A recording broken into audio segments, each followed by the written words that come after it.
No. No, I can help you to cream your back. I can help you to cream your back now. If you don't go outside, you see, actually, the coldness of AC is different from natural breeze. Even rain is not as cold as AC. Question of the day. Hello, long time. For me, go give you so Jimmy. I want to use glasses. Give me one. Give me the Marc Jacob. Marc Jacob. Throw it now.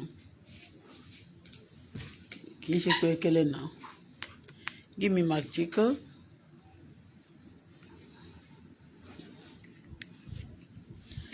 Give me Marc Jacob. Mi fi yàrá ìṣètì mi o. Marc Jacob. Can you hear me now? Please, you can hear me. Hello, good morning. Happy weekend to everybody. Yes. Yes, ke. Yeah. Yes, ke. Yeah. Yes, ke.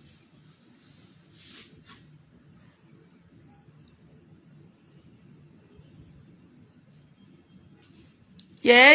Yes, ke. Yeah. Yes, ke. This year, question for this weekend. Long time no see. Shey the Wi-Fi is on now. Okay, this is old house and this is. Yes, all right. What did you say? It's not working properly on that your phone. The which of this one?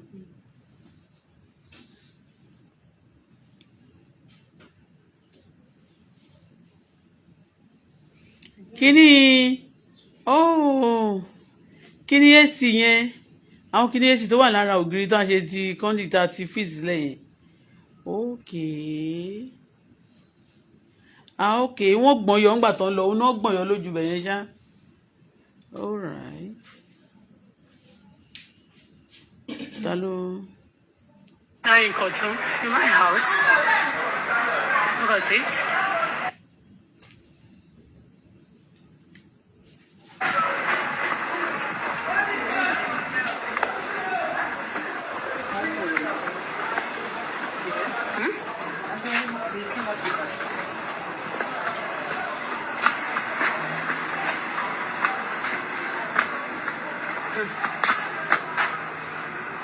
What's next? Wow. A lot of renovation in this house.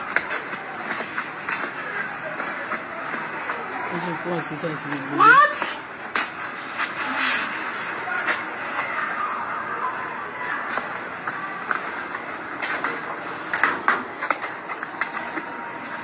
Look at it.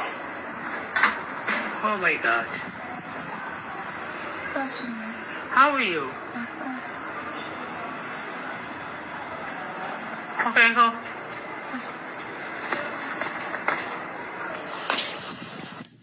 Hello, let's go straight to the point. Please share this program. My beautiful sister, yes, mo ní lóhùn o.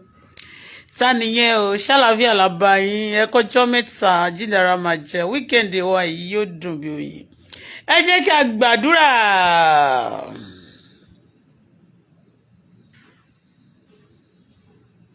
Only this shade really look good on you. Oh, thank you. This my let me yẹ kí n rojọ́ mi pé màá ń like but wá wù mí láti rojọ́ màá ń rojọ́ gan. This Marc Jacob, okay, this is Marc Jacob. So part of the sunglass that I left Nigeria, my mommy actually kept three for me, and they are very, very good. When you look at it, there is one that she even tí wọ́n gbé sẹ́gbẹ̀ẹ́ fún mi wọ́n mọ̀ pé gold ni wọ́n fi ṣe ọwọ́ kìíní yẹn, yeah, to God. So I am telling you, the value, I check the value. Let me just be quiet for it. You understand me? Some people, they don't know value of a things, and when they brought it out that day, it was dead. But I just took my things and I dusted it. I watched it clean it. I clean it. Ẹ má bínú òyìnbó yẹn. Ẹ mọ̀ pé So ìyẹn bó ṣe jẹ́. So this is Marc Jacob. Okay, Tolu fún mi ní Versace yẹn àti Roberto Cavalli yẹn. So anybody that knows this, designers, you know that okay, Auto-Bola no be gbegbe, no be today, e don tey, alright? So and e go continue like that till Jesus come back. So this is Marc Jacob. Do you know about Marc Jacob? So he's a designer, Marc Jacob. Alright, this is Marc Jacob. And look at this. This is Versace. And this one is a pure gold. Wallahi, they don't know. You understand me? So I bought that in Dubai. You know, the one they made in Dubai, they made for the Dubai people, because then I do shopping in Dubai shop. Those places are Arabo, the original people of Dubai used to buy their things. That's why I buy this. And this, look at this one. This is Roberto Cavalli. You can see Roberto Cavalli. It's a catfish like this. Cat eyes. You know? Look at it. So, ìyẹn kọ́ la fẹ́ sọ láàárọ̀ yìí. Ó ti yé yín ẹ̀yẹn. Question wà o. Ẹ ti rí. Roberto Cavalli, designer mama. This one no be pẹ̀kẹ̀lẹ̀ mẹ́sì o. Tọ́kẹ́ kẹ́ńkẹ́lẹ́ o. Kẹ́ńkẹ́lẹ́ o. Hello. Kẹ́ńkẹ́lẹ́. No be pẹ̀kẹ̀lẹ̀ we dey for now.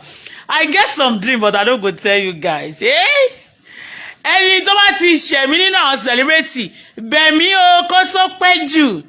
Bẹ̀mí o kó tó pẹ́ jù, mo sọ fún ẹni. Bẹ̀mí kó tó pẹ́ jù. So you're welcome to this platform. Bola Folashade is my name. Ó ti yé yín bẹ́yẹn. Bola Folashade is my name. Okay?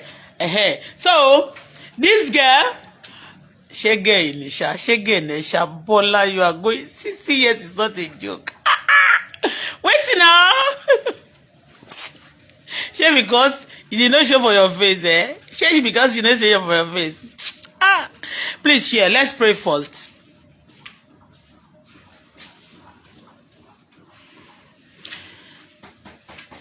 Okay, Eli Folashade and see me.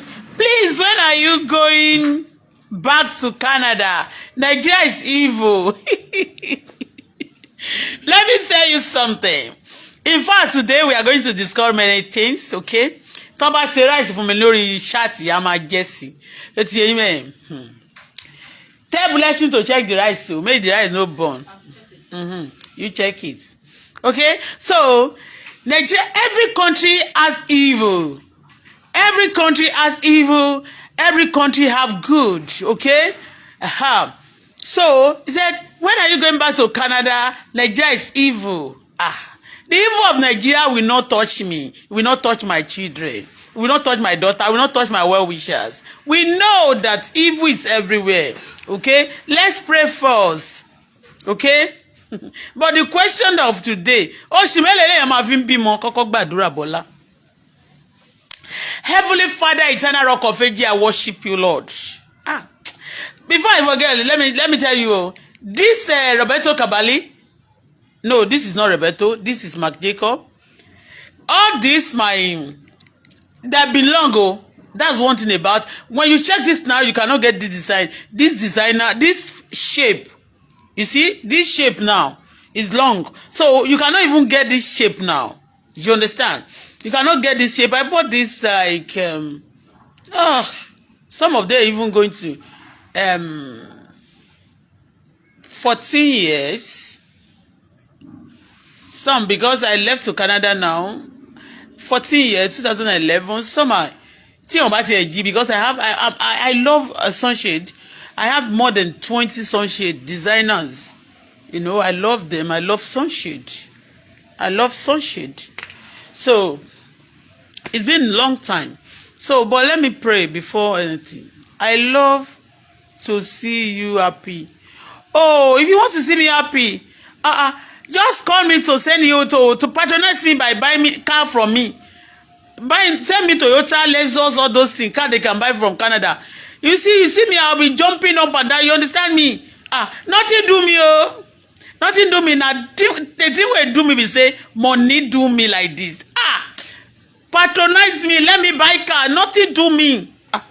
Nothing do me. Abeg, even those one who came to àwọn ọmọ tí olórí burúkú àwọn gbèrè celebrate kan tí wọ́n rán jáde ńjẹ́ ìtàn ní kó máa bú mi street tán ti kó bára wọn tó yẹ pé yín ogún ọdún ni ó máa ń gbóná mi ò boast wàláì kì í ṣe rọ́ ó máa ń gbóná bá sọ pé tí mi bá sọ fún pé ní ogún ọdún mo máa ń tẹnu mọ́rọ̀ gan àwọn tó mọ̀ mí àwọn tó ní mí àwọn tó mọ̀ mí dáadáa mọ̀ pé mi ń ṣẹ̀yàn mi ń fẹ́ go for people but when I put my mouth I no dey finish on time okay mi kì í gbẹ́nu kó iṣu àtẹnumọ́rọ̀ kò kì í jóná o. I am telling you, iṣu àtẹnumọ́rọ̀ kò kí n jóná. I don't put my mouth on things easily, but when I put my mouth, I go dey look like this. At time I go just sit back as if I quit over the issue. You just see me again. I go to kọlu odò yẹn ni pé ìwọ ẹ̀yin báwo. Ó ti yé bẹ́ẹ̀, that's my lifestyle. Let's pray first. Heavenly Father, eternal rock of ages, I worship you, Lord, because you are God, nobody like you from east to west, north to south. Daddy, be there, exalted, be glorified forever. I thank you for all my well wishes all over the world. Thank you for the wonderful daughter you have given unto me. It's not even me. That is you, Lord. I worship you, Daddy. I thank you for everything you have done. Thank you, Lord. Èmi Bọ́lá Fọláṣadé, ọmọ tí ò dábàá bẹ́ẹ̀ mọ̀ tí ẹ̀yin Ọlọ́run tọ́jú dàgbà. Ẹ̀yin Ọlọ́run mi tí ẹnikẹ́ni tí ó sọ fún mi pé people will tell me that they are not even supporting me, only but I'm supporting you day and night. Ó ní màá dẹ́rù bá àwọn ọ̀tá rẹ̀, ó ní má bẹ̀rù má fòyà. Because I always commit everything to the hands of God. If I want to travel, I commit it to the hands of God. If I want to eat, I commit it to the hands of God. Even sleeping, I commit it to the hands of God. When I was looking for the fruit of the womb, people abused me thoroughly, agbadonle. I commit that time also into the hands of God. I commit the baby into the hands of God because God knows that we are going to pass through something. That is why He has given me the spirit to endure and to look unto Him, the author and the finisher of my faith. Today, Lord, I say thank you. Nobody like you. In my life, you are wonderful, you are excellent, you are powerful. For the children, all the children, the one is not even no wagon. Ó ṣé bàbá mi àtọlọ́run mi. Torí pé èṣù kan mọ̀ pé ìjọba òun dàrú. Bẹ́ẹ̀ ni èṣù kan mọ̀ pé ayé òun ti bàjẹ́. Lọ́wọ́ Ọlọ́run, lọ́wọ́ ọmọ Ọlọ́run tó tọ́ bí èmi báyìí. Ọlọ́run ẹ ṣé gan ni. Nítorí pé ẹ̀yin lẹ bá mi bá yí àwọn ọ̀tá jẹ́ kì í ṣe èmi náà. Agbára rẹ ni kì í ṣe agbára mi. Ó ṣé bàbá mi, ó ṣé Ọlọ́run mi. Thank you, Father, for the people coming under this platform today. They are going to listen, and the word we are going to share today, and the experience and what we are going to say is going to be a bombshell again. The enemy are going to be confused. The enemy are going to be in trouble. Daddy, thank you. Bàbá mi ẹ ṣé, Olùgbàlà ẹ ṣé, Ọlọ́run ẹ ṣé o. Mo wá gbàdúrà ní wákàtí, Lord, please just have mercy upon me. Fill me with your presence, your word said, whatever I ask in your name shall be given unto me. I trust in you. And your word said, those who trust in the Lord, they will never be put to shame. Daddy me, oh Lord, please have mercy upon me. Oh, my business, Father, bring it back to life. Oh, àwọn kan dìde níjọ́sí àná, wọ́n ṣàparọ́ oríṣiríṣi, wọ́n parọ́ mọ́ mi, kò sí tí wọ́n ṣe, náà ṣe bẹ́ẹ̀ náà fún bàbá mi rí. Ṣùgbọ́n ogun náà borí bàbá mi gbà yẹn. Ẹ jẹ́ ó borí mi, ẹ̀yin ni kì í ṣe ènìyàn. Thank you, Father. Olúwa jẹ́ kí ìbùkún rẹ kó padà sínú ayé mi. Olúwa òwò mi rè o, Auto-Bola lórúkọ mi.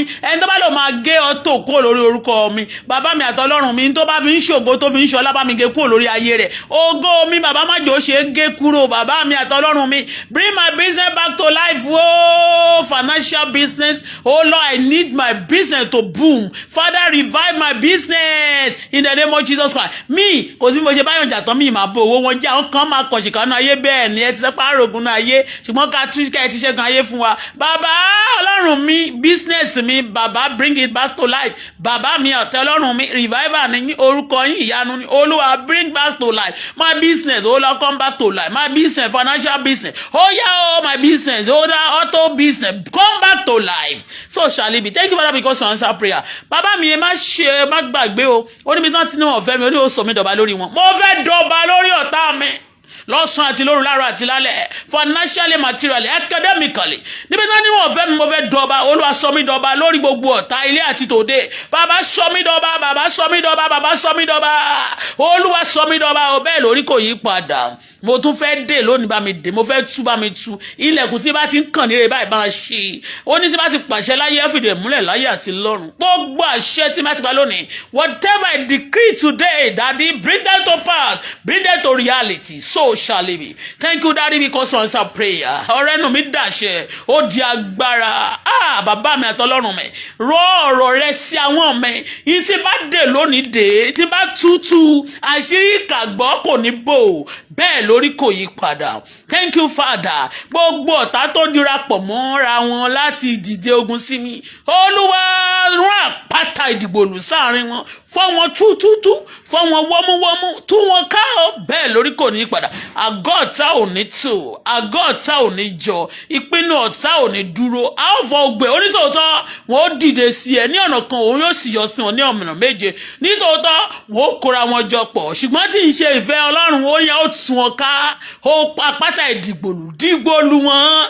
Tí ìgbòlù wọn ẹni bá dìde ogun sọmọ mi dọ́tà mi, Olúwa dìgbòlù ẹ̀dá bẹ́ẹ̀ ẹni bá fi wáré ní kọ̀kọ̀ ní gbangba, ẹlẹ́dàá ò lánàá rẹ kó gégùn fún wọn. Ẹni bá fọmọ mi ré tó bá fi mí rí, Olúwa gégùn fún wọn.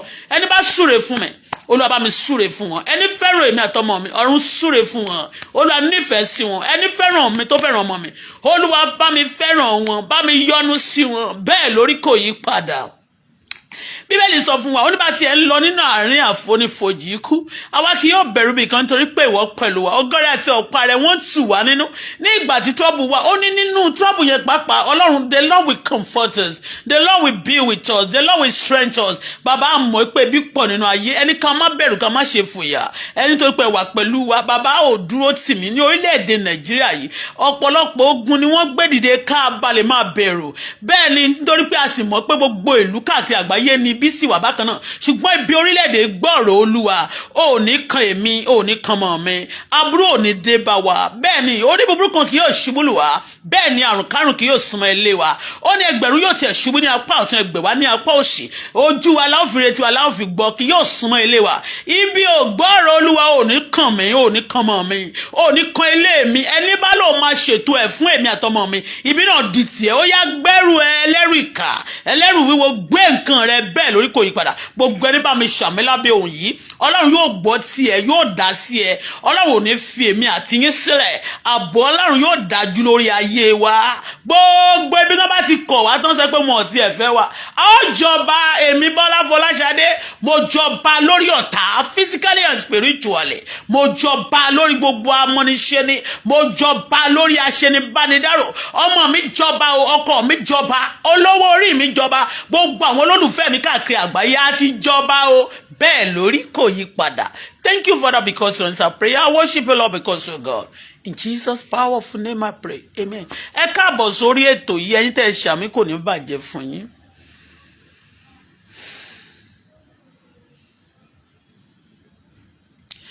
Automatic bulletin. Thank you, ẹ̀yin tẹ́ ṣàmì kò ní bàjẹ́ fún yín. Ẹ káàbọ̀ sórí ètò yìí, ẹ bá wa share. So today I have a question for you. Question number 1 is this. Please, Joe, when you are free to communicate with me. You are free to comment under my platform. Joe, oṣù mélòó no ma fi ń bí ọmọ. Téèyàn bá lóyún oṣù mélòó. On this platform, let me warn you, those of you tí a bá sọ dáadáa, you hate it. When you don't, even if tá a bá sọ̀rọ̀ gan, you still hate it. Okay? Don't quote me, but whatever tí n bá sọ, so ti ẹ̀yin torí pé a ti gbàdúrà ká tó sọ̀rọ̀, àwọn òkan just open our mouth to be saying jargons, okay? Ẹjọ́ oṣù mélòó náà fi ń bí ọmọ? Oṣù mélòó? Ẹjọ́ ọmọ ò kì í ṣe òjò tí oṣù tó ń rọ̀. Àwọn ìgbékúgbé àti ìṣekúṣe mi ò fẹ́ kàn gbé wọ ìlú Canada. Somebody called me about a month and a half ago, and the person was comparing Nigeria with Tanzania. He said they said Nigeria and Tanzania is like Canada. I say it's a lie. I say I've not been to Tanzania, but I have a friend that's from Tanzania in South Africa. Yes, I even have a tenant there. Ilé tí mo rent gba tí mo share, mo ní Tanzania nínú ilé yẹn. Mo tún wá ní kí lorúkọ ìlú kan tó wà lẹ́gbẹ̀ẹ́. Mo tún wá ní Zimbabwe. So, they are, So, money if Tanzania is like Canada, so none of them will be traveling to out of their country. Do you understand? The other day I said that Tanzania and Nigeria, in fact, let me not lie to you, Nigeria is better than Tanzania times million fold. I am telling you. The only thing is that we are taking our country for granted, and we are not facing some little things that are actually causing emblem, causing trouble, causing disgrace to us. Nigeria is a wonderful country. Yes, Benny. Tó bá ń ka ìlú ní Africa, either North Africa, West Africa, South Africa, anywhere. Nigeria cannot be rubbish. So Nigeria is even better because somebody said that. They say, oh, somebody gets married to Tanzania and Tanzania is like Canada. You know, because of me. Even if they want to draw, they want to useless, they want to drag any country, they will just drag Canada. The other day they said somebody lived in Canada for 40 years and he went back home, he came back to Nigeria with empty-handed. You know, they say many things. Because that's what they are wishing us. And you know, they are wishing me bad. You understand me? Telling me that when you stay in Canada, God, ẹlòmíì lè lọ kó lọ 100 years níbi kan káyé ẹ bàjẹ́. That's nǹkan tí ìpín ti ẹ jẹ́ nìyẹn. Tèmi o, ètò tí Ọlọ́run ní fún èmi dáradára ni. Nílé àti lóko. Anywhere tí n bá lọ, the Bible said to me, wherever I set the sole of my feet, the goodness of that place will be my lot and portion. Do you understand me? And I know what God has for me. For somebody like God, tí a ní ṣẹ́rí ìgbà tó ń bí mi ti pé 40 days. Ọjọ́ tí mo fi pé 40 days, dáàdì mi jáde láyé. So if somebody like us start dá bàbá wa mọ̀, picture wọn la kan rí. Ṣó ti enter the job ọmọ ọkọ tó tọ́. Do you understand? And God trained me, and God be with me, and God supported me to this level. You cannot. You understand me? So kò sí nǹkan tó lè gba Ọlọ́run yẹn lọ́wọ́ mi, kò sí nǹkan tó lè gbà mí lọ́wọ́ Ọlọ́run yẹn. Ọlọ́run fẹ́ràn mi. Special interest. Ṣó ti yé bẹ́ẹ̀ yẹn. So mo ti gbàdúrà ṣáájú ọjọ́ ẹbí. So people are telling us that some people they say Satan, àbí kí ló ń pè? Check Tanzania ni àbí kọ́ńtà. Wọ́n ló bẹ́tà jẹ̀mú ní rọ́ ni. You cannot compare Tanzania with Nigeria. Even all this bad thing we are saying in Nigeria, that they are killing, they are doing the terrorists in Tanzania, ogun láti bí by lọ Sokoto. So you go and check it is on Google. Google is helping everybody. So when they are saying it that time, if anybody, ìlúkìlú tó bá ti rí tó náà bá ti lóyún tó bá jọmọ ìlú yẹn tó bá lọ bímọ tó ń wá ìlú tó máa lọ bímọ sí káàkiri àgbáyé, tell me the country is not good ló ń jẹ́ bẹ́ẹ̀. You understand me? Anybody, if I marry to, I cannot have a pregnancy. If I have my, oh God, if I'm pregnant now, I will go to Canada. It's my second home. That's my second home. As a citizen of Canada, I'll go there and bear the baby. You know, understand me? But if somebody is not a child of, is not a citizen of Canada, is not even born in Canada, and then anytime they're pregnant, they will be looking for a way to get the visa to lie to go and have the baby. It means that the country is what? Where they are claiming or where they are born is not a good place. But this is my own. Canada is a wonderful country. You can see I praise my Canada very well. No matter what some few people did to me in the country, it's not Canada. But Canada is a Canada. Canada is a land that ayé àwọn èèyàn púpọ̀ tó bá ti bàjẹ́ tó kàn fẹ́ kọ́ ibẹ̀ náà máa ń lọ tó yẹ pé wọn ò ní fẹ́ káṣí wọn tètè tú ayé tó bá dẹ̀ ti bàjẹ́ yẹn they repair it wọn ń ṣe Ọlọ́run o but God anyway táyé èèyàn bá dẹ̀ ti ń wà repair that when you have a problem and your problem is being solved that country is where God lives. Okay, like America is a God's own country, and Nigeria God's own country. Canada also is God's own country. All those places that people, your life will be repaired. Do you understand me? It's God's own country. But this is my oromilele. How many months ni èèyàn fi ń bí ọmọ? Èèyàn mélòó ṣe bí? If you don't want to have a premature 6 months, 6.5 months, it's a premature baby. So if your pregnancy is 9 months, 9 months. Ọmọ tó mature tó ń bí ṣó ti yẹn yín ọmọ tó ń bá lóyún ẹ̀ tó mature kì í ṣe àwọn ọmọ tó máa lọ crook kò ṣe ọmọ tó máa lọ jí gbé kò ṣe ọmọ tó máa lọ arrange ṣó ti yẹn yín 9 months because of recent now they started tagging me somebody have a child somebody have a child and when you are not greeting them because 3 months ago I came to Nigeria April kan ni mo dé ni ọbẹ̀ ṣé May ládé àbí April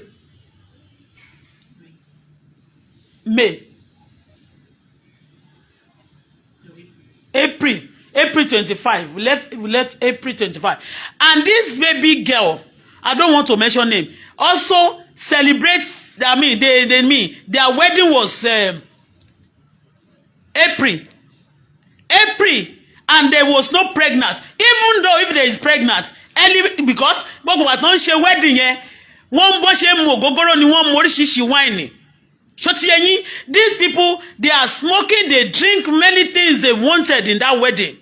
You understand? And if somebody cannot early stage pregnancy, you cannot be changing clothes like more than 10 times like that. And it's not even up to 3 months. It's just 3 months. The month they try me, don't wedding ni mo wá sí Nigeria. Now they are telling us that pé wọ́n tún ti lọ bímọ sí Canada. It's not good because now torí àwọn kan wọ́n jí ọmọ gbé káàkiri all over the world. Mi sọ pé wọ́n jí ọmọ gbé o. Ẹni tó bá ti bí ọmọ, tó bá lọ bí ọmọ tọ́mọ yẹn jẹ́ ọmọ Canada wa, kọ́lọ́run kó bá dáàbò bò wọ́n o, kó dẹ̀ bá wa dáàbò bò gbogbo Canada, kó dáàbò bò àwa náà táwa Nàìjíríà báyìí. Ìgbà tá bá máa padà ká má rí bí ká má rí dààmú. Tó ti yé bọ́ọ̀tì báwo lèèyàn ṣe máa ní oyún oṣù mẹ́ta, everything their own is just like a magic. Mi ò mo ṣe béèrè pé ìgbà oṣù mélòó ni oyún máa ń gbé níkùn èèyàn kó tó di póbí. 3 months ago oṣù tí o bá ní oyún tó bá ti pé 4 months gan ó lè yọ báyìí, but tó bá ti jẹ́ 4 months 3 plus 4 7 nìyẹn. Báwo lèèyàn ṣe ní òjò tí ò bá ṣú, ọmọ ò kì í ṣe òjò tí òṣù tó máa ń rọ̀. You getting me? Ọmọ ò kì í ṣe òjò tí òṣù tó máa ń rọ̀. I love baby, I love children, but these days láàrin àwọn celebrity, Nigeria celebrity especially, Nigeria celebrities, a lot of things happen to them in their midst. Children on this our Facebook, some people well known all over the world have been accused of stealing baby, going to another country, stealing people's children. They said up to date when you are, that's why when you being accused of anything that is not real or is real, if that accusation can actually is a crime, you must prove it to the world that is a lie or is a truth. Okay? Another person, popular person, woman in this Lagos state was accused of bought a 2 baby, a boy and a girl. Ọmọ àbókí ni wọ́n túra ń gbà yẹn. I'm saying this so on tó wà lórí media ni o. A lady was accused, her friends exposed her on this social media that they bought baby. Ọmọ àbókí ni wọ́n wà ń gbà yẹn. Dàtí pé ọmọ àwọn Haúsá pé ṣe mọ̀ pé àwọn yẹn náà bímọ tó pé wọ́n dẹ̀ but up to date bá ṣe pariwo tó, nothing been done about this because bóyá wọ́n mọ èèyàn kan o, bóyá ènìyàn wá mọ ẹnìkan tó lágbára o, maybe they respect, they are not treating the case. And any country that any accusation, big one like this is been, people have been accused of big crime like this and the case is not being treated. What do you expect in the system? Ẹnikẹ́ni tó bá jí ọmọ gbé ní kingdom tàwa àti tó bá ń ṣe nǹkan tí ò dá is a terrorist. Kì í ṣe rọ́. Because ẹni tó lọ gbé nǹkan nìkan tó dẹ̀ fagídí sí tó ti wèrè bọ́lẹ̀ ní public tó máa wí pé ta ló fẹ́ mú òun bàbá criminal ni ẹni náà. Criminal kẹ̀dẹ̀rẹ́ gbogbo àwọn èèyàn tó ń sọ pé wọ́n ń wá káàkiri náà. Criminal kan wọ́n ń gbé inú ìgboro. Àwọn èèyàn yìí láàrin àwọn celebrity Yorùbá especially wọ́n ní wọ́n ń jí ọmọ gbé, wọ́n ní wọ́n ń gba ọmọ on the media, also among the kí ló ń porúkọ wọn? The bloggers, yes, there was a time to one discuss somebody living in Canada and the person was now discussing with somebody that was pregnant in Nigeria. Ẹnìkan ní oyún, let me speak Yoruba and speak English. Somebody was pregnant in Nigeria and a lady living in Canada, she's barren. Sorry to use that language. Sorry for that. I'm not mocking her. I'm sorry for that. If I mock her too, no, ti gba iṣẹ́ lórí mi ńgbà kan rí. Ó ti gba iṣẹ́ lórí mi tí gbogbo àwọn olórí burúkú tó máa ṣòfò sọ́run láyé tí wọ́n fún níṣẹ́ tó gba iṣẹ́ burúkú lórí mi. Ẹ máa ṣe ẹ̀sìn ṣó ti yẹyin. So tó o ti ń bá sọ pé barren mi ò tiẹ̀ sorry for that. So this lady, according, they expose themselves on the media that they are negotiating how they are going to, purchase those baby that was, sorry, Oyibo. Kai. English, come. Babu Tirenchi today. English, no good now. French, Akoyi French, no. Yoruba, Akoyi, yeah. Okay, let me put it this way. Sorry. You see, the lady, a lady was pregnant, and 3 people were involved then. Dorcas, Debbie, all of them, that Titi Ebony, Auntie Titi, paid them they dealt with me, they lie. So anytime your story comes around, we can use it as a sample. I be one black me. So 3 of them now, and one lady like that in Canada. So they were having they having issues then. So they started exposing them. They started exposing themselves, like negotiating somebody. They got a woman was pregnant in Nigeria. They were now trying to buy, they want to buy the baby. They want to pay for the baby after delivery, I don't it's a lot of story like that. This one, when they started fighting, they came out on the media, brought the light, and they were exposing themselves. But one thing is this: no police investigate it. Nobody ever see this as a crime.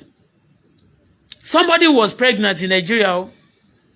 Auto-Bola in Nigeria, okay, and nobody want to get close to you. I don't want criminal to get close to me.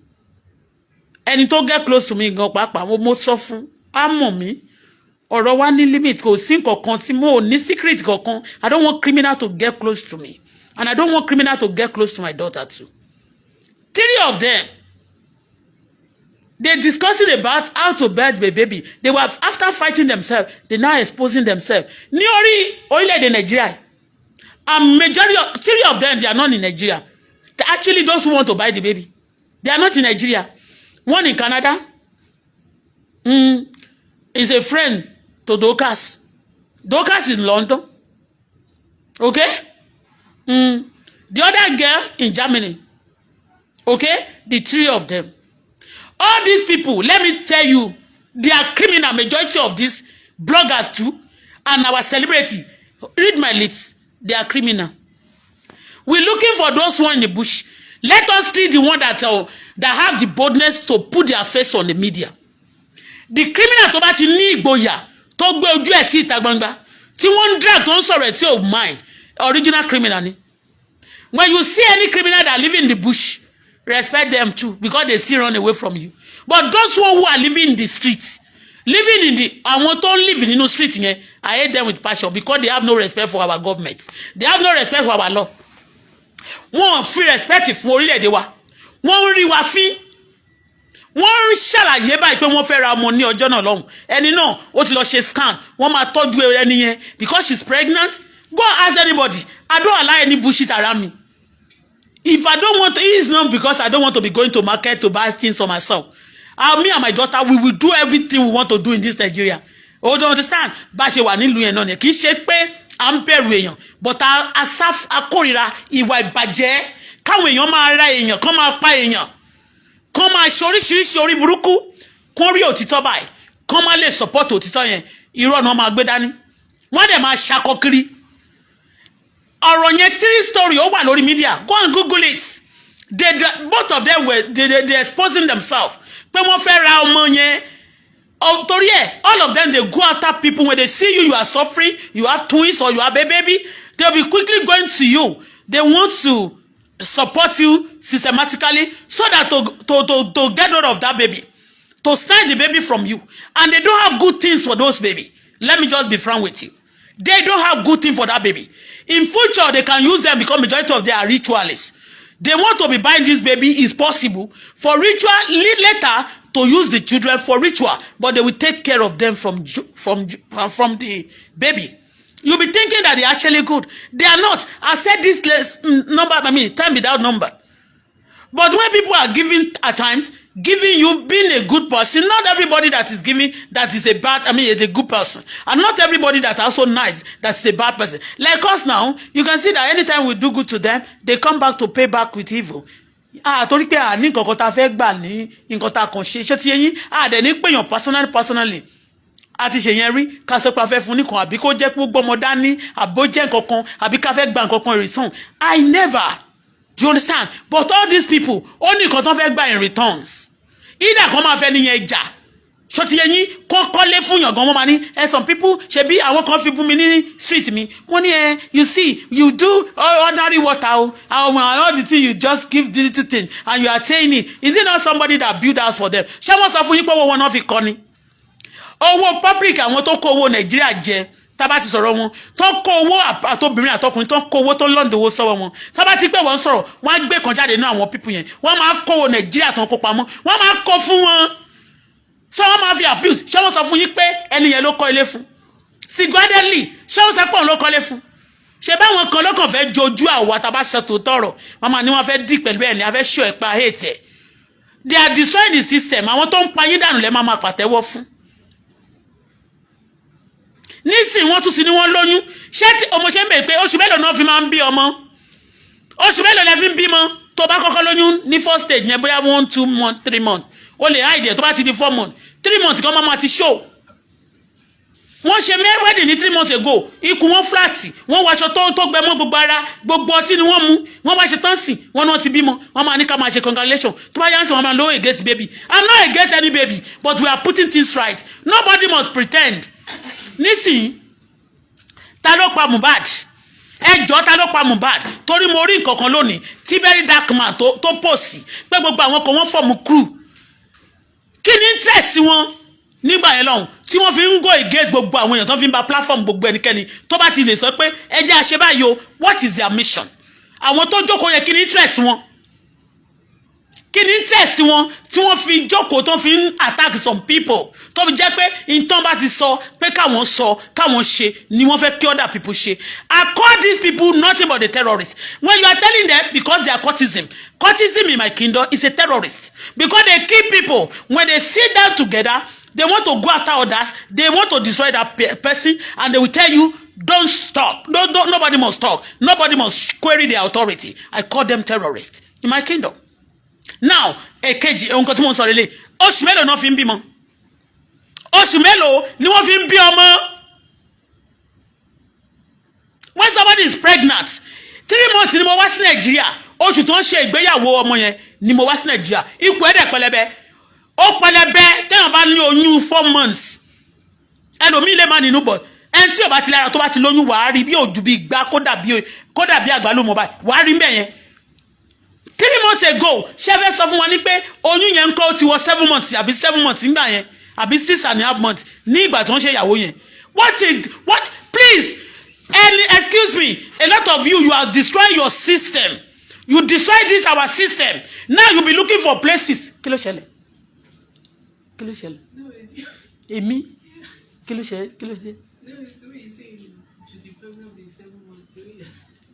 okay ọ̀rọ̀ mi pa ẹlẹ́rìn ò ní sunkún ọmọ mi so ẹ tún ti wá dé sí Canada o wọ́n ti lọ bímọ sí Canada gbogbo nǹkan kò sí ẹ̀yin celebrate wa ẹ jẹ́ ká ṣe nǹkan ní ṣẹ́rí àwọn celebrate kan lóyún l'Amẹ́ríkà irú ta ló ń bímọ wẹ́rẹ́wẹ́rẹ́ lẹ́nu ọjọ́ mẹ́ta ń sìn Rihanna ń lóyún tó bá ti lóyún ẹ̀ báyìí ní day 1 tó bá ti pé a week 2 weeks ló máa gbé síta tẹ́ máa rí torí pé ó ń déwájú ó ń dẹ́yìn ò dà sọ ni ó máa gbé oyún ẹ̀ báyìí síta ni tí tó máa fi bí báyìí ló máa gbé àwa tí Yorùbá yìí àti Nàìjíríà yìí gbogbo nǹkan ẹ̀kọ́ máa dédé gbọ́ wọn ni wọ́n ti bí bèjì wọ́n ti bí bẹ̀ta wọ́n ti bí bèjì wọ́n ti bí bẹ̀ta even nǹkan tó bá jẹ́ pé surrogacy náà fẹ́ fi gbé you expose yourself to the world because you are a celebrity okay?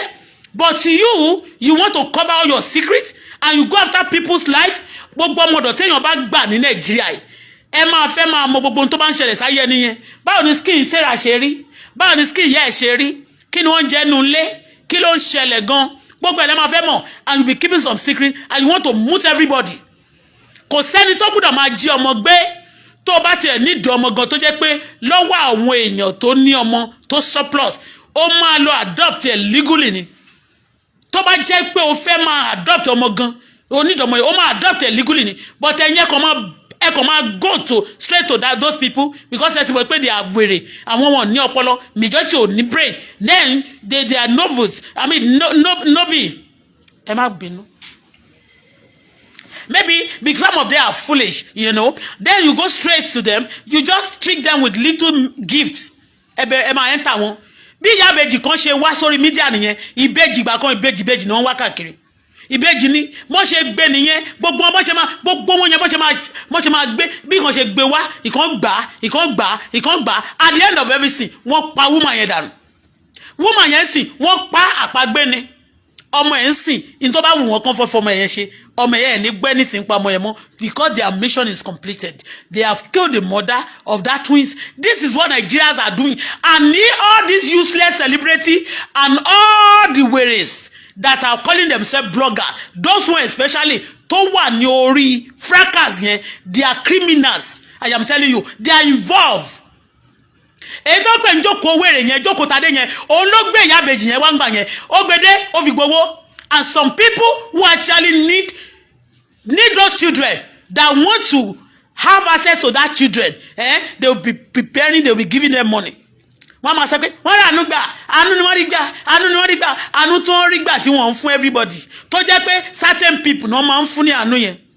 Wọ́n máa ní wo you are not chosen. Àánú yẹn wọn ò ní fi jẹ́ kó ká orí gbogbo àwọn tó bá ń ṣe blogging. They will give it to some people tó lè ṣe crime, tó lè commit crime, tó lè ṣẹnu kọ́mú tó bá pa èèyàn. Jókòó ló gbé ọmọ náà wá. Ìkìlọ̀ àdókàsí gbà lọ́wọ́ ẹ̀. Bọ́dẹ̀ ṣe ń gbà yẹn ní àwọn wèrè kan ní corridor of evil tó náà jókòó sí. Kì í ṣe powerful people, kò ṣe àwọn gọ́ọ̀mẹ̀ntì o. Bóyá obìnrin bóyá ọkùnrin wọ́n máa send owó sí wọn. Wọ́n máa send owó sí wọn nítorí pé àwọn ọmọ yẹn ti di partner in crime. Àwọn bloggers yẹn wọ́n ti di partner in crime pẹ̀lú wọn. When you are saying the truth, ìwọ ni wọ́n máa lóhùn pa irọ́. Ọmọbìnrin yẹn sì yábèjì wọ́n ti pàdánù. Bọ́n ṣe rí pé secret ó fẹ́ jáde ńgbà yẹn, ìkan nínú àwọn tíìmù gbogbo wọn yìí ló lọ pa lady yẹn mọ́lẹ̀. Lẹ́ni wọ́n ti bo kéèsì yẹn mọ́lẹ̀. Wọ́n máa pa èèyàn, wọ́n máa fi ṣe power.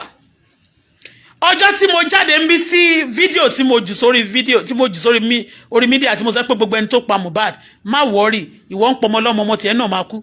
Wọ́n jáde níjọ́ yẹn lọ́hùn.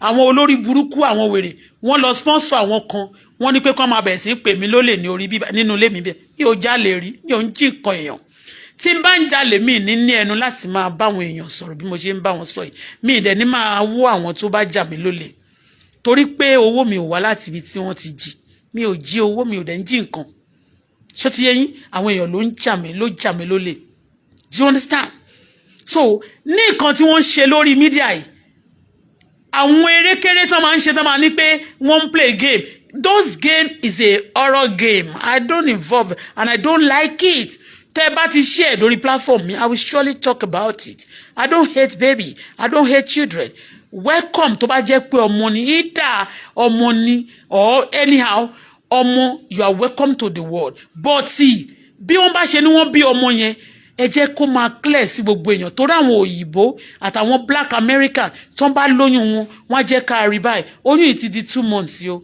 ó ti di 3 months o ó ti di 4 months o kì í ṣe pé kéèyàn máa lóyún kó pé 3 months kan ló ti bímọ it's taboo ni ọmọ wọn yẹn gan ẹ ń fún wọn lórúkọ bò tó jú yín ti le débi wípé ẹ care anything tó bá sọ nípa ọmọ yín I was pregnant nígbà tí mo lóyún Sarah mi tolúwa ni mi Jésù tó fún mi ẹ rí ó jọ bàbá ẹ ó tún jọ because bàbá ẹ jọ grandpa wọ́n jọra wọn kì í ṣe yẹn nìkan bí mo ṣe lóyún táwọn èèyàn fẹ́ máa fẹnu kùn mí mi ì lọ bí ọmọ yẹn sí lóyìnbó bí mo ṣe ní access láti lọ bí sí lóyìnbó mi ò lọ bí sí lóyìnbó General Hospital Ẹ̀pẹ́ ni mo bí ọmọ mi sí ẹni tó dẹ̀ gbẹ̀bí mi níjọ́ náà lọ́hùn Dan àti nurse Balógun Kàfó àti one lady kan báyìí Christian all those 2 nurses they are my friend nígbà yẹn you understand and the other Dan is an Indian person toro treat me nígbà tí mo ń lọ fún gynae cases so I made everything clear to the whole world nobody can say jargon mi ò mọ̀ láyé mi pé mo máa padà wá di ẹni tó ń blog lórí social media pé wọ́n máa tiẹ̀ tún accuse ọmọ mi pé kì í ṣèmi ni mo bí wọ́n sọ fún mi náà ọjọ́ tí wọ́n ìwà bú mi bíbá wọ́n yìí sọ fún mi pé ọmọ tó wà lọ́wọ́ yẹn ó ṣọ́ pé wọ́n ló bí wọ́n béèrè lọ́wọ́ mi náà pé ó ṣọ́ pé ọmọ ìwọ yẹn ló bí ọmọ yẹn ìyẹn ọmọ tí mo bí sí General Hospital Ẹ̀pẹ́ mo lè lọ bí sí America nígbà yẹn kí lọ bí sí Canada bí kí lọ bí sí London mi ò bí síbẹ̀ torí pé mi ò fẹ́ kí àwọn ẹlẹ́nu rírùn kan àwọn eléyín jíjẹrà kan á bẹ̀rẹ̀ sí fẹ́nu òṣìkún ọmọ mi ká má lè defend ọ̀rọ̀ tí a bá ṣe you should be able to defend whatever you are doing especially because o mọ bí tó ń lọ èmi dẹ̀ mọ̀ pé mò ń lọ bí gíga ṣó ti ẹ̀yin ibi gíga náà la wà báyìí ó kàn lè jẹ́ pé ó ga jura wọn lọ ni ṣó ti ẹ̀yin a wà ń bí gíga a dẹ̀ ṣe ń lọ síbi tó ga jù bẹ́ẹ̀ lọ so whatever you want to do to the public you have to be transparent about it I'm very transparent Even if the people want to useless themselves at that moment, carry bí èébú, carry bí àbùkù fún mi, kì í ṣe èmi, èébú ahun àlọ́ni, táàbọ̀ àná ẹni. Lákọ̀ọ́kọ́ yẹn ó lè dàbí disgrace kẹ́rì pé bóyá èmi ni wọ́n disgrace. At the end of everything, ẹ máa wá rí pé àwọn kọ̀ọ̀kan ló máa joyè, náà máa gba disgrace yẹn látòkè dé sàlẹ̀. All these our Yoruba people and Nigeria, no them is called Yoruba. Yoruba, they are gbogbo àwọn tí mo ń sọ yìí tí wọ́n máa ń ròm nínú gbogbo jí ọmọ gbé ṣe crime yìí, pricing come and negotiate oye tán fẹ́ ra oyún tán bá ti bí ọmọ yẹn tó. One complaint, police is arresting the factory baby factory in Nigeria. Tán máa láwọn Igbo, àwọn Yorùbá kan wọ́n ń ṣe now lójúkorojú lórí social media báyìí làwọn Yorùbá kan ń ṣe tán pé àwọn blogger ṣé irọ́ ni story tí mo sọ yẹn tí wọ́n ń sọ wípé wọ́n fẹ́ ra ọmọ ẹnìyẹn ní ìbejì tán dẹ̀ ni wọ́n fẹ́ gbé fún ìkànnì ẹnìkan tó wà ní Canada. So ẹni tó bá dẹ̀ ra ọmọ lọ́wọ́ ẹ̀ ń sìn tó fún lówó náà a máa sọ pé ọmọ òun lọ sí Canada. Do you understand? Even though you want baby by all means, you need this child by all means. There is a way you can also go to the motherless home. They have a motherless home in Canada. You can go for adoption. But the criminal way, you go approach people, you bind their children, you do many things. Oni mo ṣe sọ lónìí pé o, ẹ jẹ́ kí oyún tí ó bá ti bí ọmọ tí ó bá ti bí, ẹ má announce lórí platform wa, ẹ má jẹ́ ká rí, ẹ má dẹ̀ sọ pé wọ́n bí ọmọ náà sí Canada. Because oni mo ṣe sọ pé people in Canada that are in Nigeria too, they negotiate how to buy a baby from Nigeria here. In the moment tó bá ti bí ọmọ yẹn, consent there sí Canada. Mi ò mọ bọ́n ṣe ni wọ́n fẹ́ ṣe. I don't know. But fúnra wọn ni wọ́n jà àjàtúká ni wọ́n wá rojọ́ lórí social media pé àwọn fẹ́ ra ọmọ o. Tí Dorcas dẹ̀ wá bẹ̀rẹ̀ sí ń ṣàlàyé pé bí ọ̀rọ̀ ọmọ rírà ṣe ríre pé ẹni báyìí ló lóun rí ọmọ yẹn, ẹni iye báyìí ni wọ́n san láti lè take care oyún yẹn tó máa fi dàgbà tó máa fi bí. These are crime scene. For God's sake, this is a criminal sin that people need, police, Nigeria government needs to see to them. It's not a joke. And people be saying that Auto-Bola yẹn, he doesn't forgive. How can you just go close to àwọn criminal? How can you be mingle? Èmi kedere wo mi lọ́rùn gbèsè, mi dẹ̀ lọ́rùn wàhálà. They are all criminal tó bá ti rí èèyàn tán torí pé tí bá ti rí èèyàn tí mo mọ̀ pé original criminal lélẹ́yìí. Kò ṣe pé by mistake ló get into trouble. Criminal tó thick ni. I won't play with them. I won't talk to them. I won't move close to them. Tó bá fẹ́ súnmọ́ mi ò ní súnmọ́ wọn. Kò ṣe pé mo jealous wọn. Kò dẹ̀ ń ṣe pé bóyá mo admire àbí mo hate success anything tó bá get from that evil things tó ń ṣe. I don't, because I don't want anybody to kó ba orúkọ tèmi jẹ́. Orúkọ mi ó dá mi lójú gbangba kedere ni pé orúkọ tó nice ni. Orúkọ mi ò ní bàjẹ́ láéláé. Àwọn èèyàn lè fẹ́ máa bàjẹ́ o, but ní ọ̀run àti ní ayé lọ́dọ̀ àwọn olódodo wọ́n mọ̀ pé orúkọ mi orúkọ mímọ́ ni. Wọ́n mọ̀ pé orúkọ tó pure ni, orúkọ tó clean ni. People can be trying to beat around the bush and beat around the bush, covering themselves, telling the whole world pé irọ́ la pamọ́ wọn. Àpá irọ́. Àti ìsọ tòótọ́ ọ̀rọ̀ tó wà nínú wa tán tẹ́bí pé àkọ́ máa dédé jókòó máa fọ́ọ̀mù irọ́ burúkú. God forbid. Àwọn Yorùbá wa ń ṣe ìkà tí ò dáa, wọ́n ń commit crime tí ò dáa. Obìnrin for that matter, these ladies, majority of the obìnrin ni wọ́n involved nínú bad things. Wọ́n ò dẹ̀ ní ìtìjú. Mo jókòó sí Nàìjíríà mo ní tí bá ti mo wà Nàìjíríà pé mo wá tẹ̀bà síbí kì í ṣe pé wọ́n ò lè deport mi. Mi ò ń ṣe criminal. Wọ́n ò dẹ̀ ní deport mi. Mi ní ṣe nǹkan tó máa fi deport mi. Okay? So but àwọn èèyàn ti sọ ọ̀rọ̀ kan, èmi náà ti sọ àwọn ọ̀rọ̀ banta sílẹ̀ kí n wá máa wò bẹ́ẹ̀ yẹn kí n wá máa sọ pé okay o gbogbo tí mo sọ yẹn I'll just leave it like that to go. Me fúnra mi ni mo fẹ́ investigate àwọn ọ̀rọ̀ míì tí mo tún ṣe táwọn èèyàn ní interest, because bí wọn ò ṣe jẹ́ kí wọ́n investigate ẹ̀ yẹn wọ́n fẹ́ try láti prove to me or to the world pé bóyá irọ́ ni pé ọ̀rọ̀ yẹn ò mean kò make any sense. Ọ̀rọ̀ mi make sense. Ọ̀rọ̀ tẹ́mi bá sọ tó bá yọ omi lójú mi tí mo dẹ̀ tẹra mọ́ mi ò ń dédé sọ̀rọ̀ tẹ́ bá dẹ̀ omi dáadáa bí ó ń ṣe nìkan tó jẹ́ talking type o kí n tó lè máa sọ̀rọ̀ ó gba grace of God. Do you understand? So ìwà burúkú tí àwọn èèyàn ń wù ní àwùjọ wa yìí, let us put stop to it. Ẹ lè máa rò pé fi ń ṣe game, ẹ kàn ń pariwo, ẹ kàn ń wá nǹkan kan tẹ́ máa ṣe, ẹ kàn fẹ́ máa jẹ́, ẹ kàn fẹ́ máa trend. Ẹ lè máa fi crime kẹ́ máa fi trend, kẹ́ máa sọ pé nǹkan tó ṣe kinní ẹ fẹ́ trend. Èmi ò ní bá yín fi crime. Ẹ̀ṣẹ̀ ńlá kí n bá yín sọ pé mo fẹ́ fi trend o. God forbid. God forbid.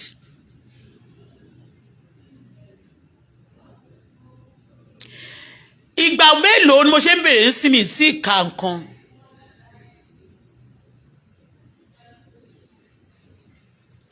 Okay, this will say someone's pregnancy is not for your business. It's not of your business. She is 23. She is fulfilled. She is not like you, your Sifa habitant, and look for Sarah before God gave you. Stop. Sorry, ó ti ń bú mi bí. Ó dẹ̀ ìwọ tó pé ní Sifa nìkan yẹn. Ó dẹ̀ ní jèrè láyé. Ó ní jèrè pé wo aten tó ń gbèjà. Òfò lẹ máa ṣe. Let me tell you ta ló pa Mohbad. Gbogbo àwọn tó tí Bedak boy mi máa sọ pé wọ́n pe gbogbo meeting tán jókòó tán wà nínú WhatsApp kini yẹn group yẹn. Gbogbo wọn ta ni wọ́n defend. Ṣé Wùmí ni wọ́n defend? Ìbéèrè ni. Ṣé Wùmí ni gbogbo wọn defend? Who is Wùmí? Ṣé Wùmí ni gbogbo wọn defend ta ló pa Mohbad ta ló fi Mohbad ṣe tutù ayé? Part of this person tí à ń sọ̀rọ̀ ńsìn ó wà nínú àwọn accusation tí Bedak boy sọ yẹn pé nítorí kó má bàa rí justice wọn lè rí justice fún Mohbad torí wọ́n ti gbà wọ́n ti gbowó gbogbo wọn tó jókòó ńwáyà àti tó ń wo ọ̀nà jọ bí tó jáde tó sọ pé gbogbo àwọn tó gbowó you know gbogbo game yẹn bó ṣe lọ you deceive yourself ẹni tí ò bá ṣẹ̀ yẹn irú nọ́ọ̀sì tán náà gbé ẹjọ́ lé lórí pé òun ló máa gbé tó bá ti dájọ́ kú fún bá àbẹ́jọ́ ẹni tí tó bá dá fún wọ́n máa gbowó jáde tán máa san bẹ́ẹ̀ yẹn ni bọ̀gẹ́ yẹn wọ́n dẹ̀ ti ṣe visa ìsílẹ̀ tí ò bá ṣọ́ra ó lè jẹ́ lọ́nà náà máa ràn lọ àbí kán lọ Canada bó ṣe wà yẹn á tún lọ bẹ̀rẹ̀ new life ẹ̀ ní ọ̀hún yẹn because wọ́n cover crime ó ní mo ṣe sọ pé àwọn tó pa Mohbad ẹni tó pa Mohbad bó ti wù kó tóbi tó nínú ayé yìí terrorist ni àwọn tó ń defend tó rí tòótọ́ náà tí wọ́n create group Ìyábọ̀ Òjó wà nínú group tó ń sọ yẹn náà òun náà ló máa tún sọ pé ọmọ òun lóyún sí ó ti lọ bímọ sí Canada ṣé crime tí Ìyábọ̀ Òjó tó ń support àwọn tó bá pa èèyàn yẹn ṣé ká tún wá máa gbà láyè kó tún lọ bà system Canada jẹ́ fún wa system Canada kó tún lọ bà jẹ́ kó máa wá sẹ́fẹ́ celebrate ni wọ́n nobody above the law nobody in Nigeria wọ́n ti rate àwọn kan pé tán bá ti pa èèyàn àpagbé ni òun ni Yorùbá dẹ̀ ni Yorùbá system ló ti ń ṣẹlẹ̀ Yorùbá sì tó bá ná owó ní party tó ń abuse owó Nàìjíríà EFCC ò ní jẹ́lì wọn ẹ lọ́wọ́ bọ́n ṣe ń jẹ́lì wọn ní Kano tó ń jẹ́lì wọn ní Kaduna wọ́n jẹ́lì wọn ní North abuse of money yẹn gbogbo wọn tó máa ṣe ń gbà yẹn ṣé Ìyábọ̀ abuse of money nígbà tó ṣe party wọ́n ṣe nǹkan kan fún wọn they take the law they take the law for granted and I'm telling you the law of this country is not for Yorùbá alone either we have our daddy that President Bola Ahmed Tinubu as a president is not for he's a president is our president number one and the law is for all Nigerians no single people no single state or this single tribe should be molesting and destroying the law ẹgbẹ́ abẹ́ dáhùn Yorùbá ni mí látòkèdè ìsàlẹ̀ màmá mi Yorùbá ni bàbá mi Yorùbá ni any tribe ò miss mi rárá ẹ̀jẹ̀ Yorùbá ni mí látòkèdè ìsàlẹ̀ so mi lè speak against mi ṣùgbọ́n ẹnikẹ́ni tó bá fẹ́ kí ilé ẹ̀dá tó bá ní ìtìgì lójú ẹ̀ ojú tiẹ̀ ló máa kọ́kọ́ yọ ìdí ọtí tó wà lójú ẹ̀ ló máa kọ́kọ́ yọ kó ba lè ríran orí ojú tẹlòmí ìwọ tó bá yọ ìdọ̀tí ojú ẹ̀ tó lọ́ yọ tẹlòmí wèrè ni ẹ́ wèrè lójọ́ torí ẹ̀ gbogbo àwọn ará ilé mi tó bá ṣe mistake àti tó ṣe bàtẹ̀ gbogbo pátá ni mo blog including ara mi for you to know that I care about what they are going to feel but at the end of everything wèrè ni ẹ̀ṣẹ̀ jẹ́ ẹnikẹ́ni tó bá ti ń dẹ́ṣẹ̀ tó ń ṣe nǹkan burúkú láwùjọ ó ya wèrè gidi original wèrè ọjọ́ tó bá sàn lórí ẹ̀ máa tó pé nǹkan tó dẹ̀ ń sọ yóò tó dẹ̀ ni bó tí mo gbà yẹn táre òyà tẹ̀dẹ̀ fílẹ̀ kó máa ṣi èrè lọ́bẹ̀ ó máa continue ni torí pé brain ẹ̀ ti shatter ó ti bàjẹ́.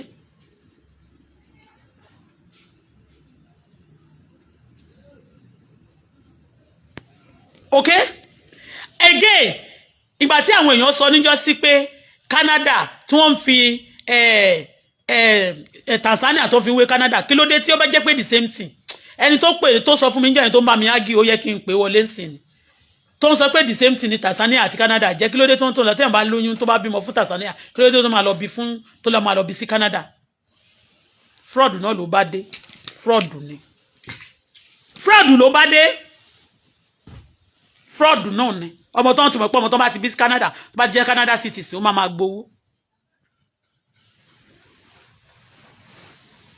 ọmọ tó bá ti bí sí Canada tó bá ti jẹ́ citizen wọn máa gbowó fraud náà ló bá dé kí ló dé ṣe wọ́n ní owó wọ́n ní owó níbẹ̀ yẹn tó ń fẹ́ ṣe bó lówó Tanzania dẹ̀ ni wọn ò ṣe bí ọmọ yẹn sí Tanzania kí ló dé tó jẹ́ Canada ni olórí burúkú eléyìí wọn sọ pé what is your business with it tó bá tí wọ́n dárúkọ mọ́ ò ní jèrè Ìyábọ̀ Òjó jẹ́ kórìí ẹ̀ pé you think I dey fear you ni ìwọ criminal Ìyábọ̀ Òjó you a criminal you support crime in our society ta ló pa Mohbad ìbéèrè ni o ta ló pa Mohbad gbogbo yín fi kóra yín jọ sínú gúrùpù tí very dark man tó gbé jáde yẹn ta ló pa ṣe bù mí lé gbogbo yín lẹ́ ń ṣe kinní fún ṣé òun ni òun lẹ́ ń rò fún ta ló pa Mohbad gbogbo yín pátá lẹ́ fi òkú Mohbad lẹ́ fi di olówó náà Ìyábọ̀ you are part of it ọjọ́ tí mo mọ̀ gbogbo nǹkan tí mo ń sọ ń jọ yẹn ṣàṣírí tú àbí kò tú ọjọ́ tí wọ́n pa Mohbad wọ́n ń pe amẹ̀bọ gist platform yẹn àmẹ́ tó ní títí dé ni amẹ̀bọ yẹn ìkan nínú amẹ̀bọ yẹn wọ́n lọ deactivate ẹni nígbà tí mo accuse wọn pé this particular platform ṣe ló post Mohbad lọ́jọ́ tán ló kú tó rẹ́rìn kàkàkàkà I don go ó ti lọ nìyẹn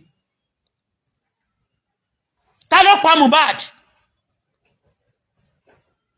ta lẹ ń defend ta ló pa Mohbad gbogbo yín defend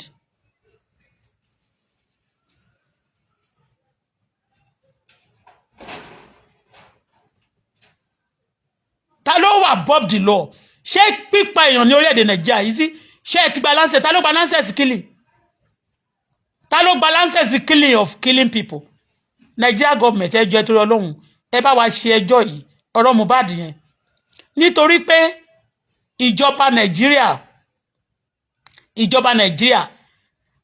mo fẹ́ fi eléyìí mo fẹ́ fi rán yín létí ni o ngbà tí bàbá Buhari kú gbogbo ẹ̀ṣẹ̀ tí bàbá Buhari tán ló ṣe Nàìjíríà kò dẹ̀ ń ṣe ẹ̀ṣẹ̀ he was acting under the law kí ni law sọ nígbà yẹn pé àwọn tó bá gbé drug pé kó pa wọ́n àbí bẹ́ẹ̀ kọ́ law ló sọ bẹ́ẹ̀ and is a president and is a head of state then wọ́n ka gbogbo ẹ̀sùn yẹn wọ́n mú jáde wọ́n ní ẹ̀ṣẹ̀ ní fún orílẹ̀-èdè Nàìjíríà and they actually want to be like other country tí wọ́n mú gbogbo òfin wọn tán jẹ́ kó wà intact ẹlẹ́ẹ̀kejì gbogbo nǹkan tí wọ́n ṣe despite pé wọ́n tún ní kó jáde wá pé bàbá yẹn wọ́n tún ní on behalf of the family of gbogbo wọn o páwọn tún ṣe sorry o táwọn bá ṣe Nàìjíríà o páwọn ò make it personal wọ́n máa mú wọn sọ́wọ́ àwọn kan wá pa èèyàn tí wọ́n ń ṣe ìjọba wọ́n wá pa èèyàn tí ì ṣe pé ìjọba wọ́n wá sọ pé wọ́n fẹ́ go scot free bàbá àti gbogbo ìjọba Nàìjíríà